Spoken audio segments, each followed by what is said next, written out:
ప్రియులారా, మన ప్రభు అయిన యేసు క్రీస్తు నామంలో మీకు శుభోదయం. ఆయనను గూర్చి అనుదిన ఆత్మీయ ఆహారం, ఏప్రిల్ 22 మంగళవారం.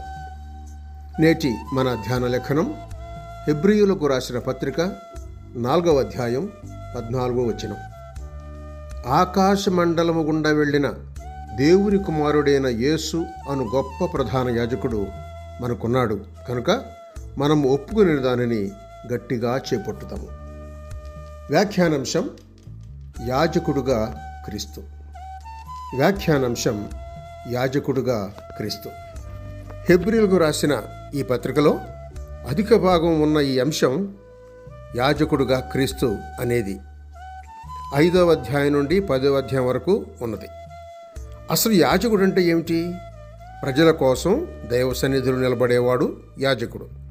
అతడు వారి కోసం బలులు అర్పించి దైవ సన్నిధిలో ప్రవేశించి వారి కోసం ప్రార్థిస్తాడు.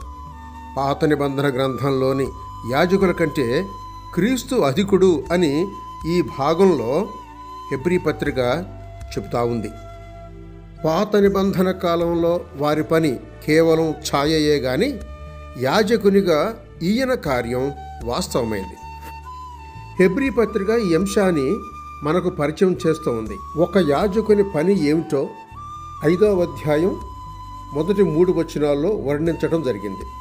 యాజకులెప్పుడు దేవుని వలననే ఎలా నియమితులవుతారో, క్రీస్తు ఎలా నియమింపబడ్డాడో తెలియజేస్తుంది.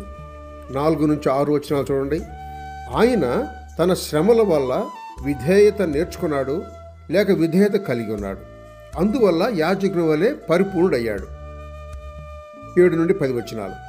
మనం 3వ అధ్యాయం 18వ వచనంలో చూస్తున్న విషయం అదే.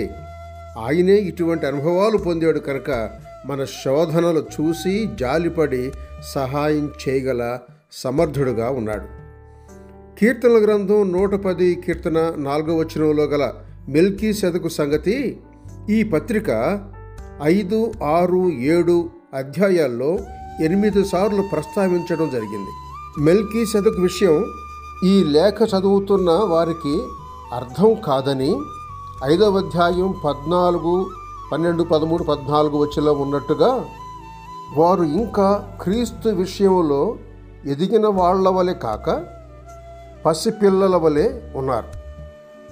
క్రీస్తుని గురించి ప్రజలు ఎక్కువగా అర్థం చేసుకోవాలని ఈ పత్రిక బోధిస్తోంది. పసిపిల్లలు సులువుగా మోసంలో పడతారని ఎఫెసీ పత్రిక 4:14లో గమనిస్తాం. మన ప్రధాన యాజకుడు మన బలహీనతల యందు మనతో సహానుభవం లేనివాడు కాడు గాని సమస్త విషయముల్లోనూ మన వలనే శోధింపబడి ఆయన పాపము లేనివాడుగా ఉండెను.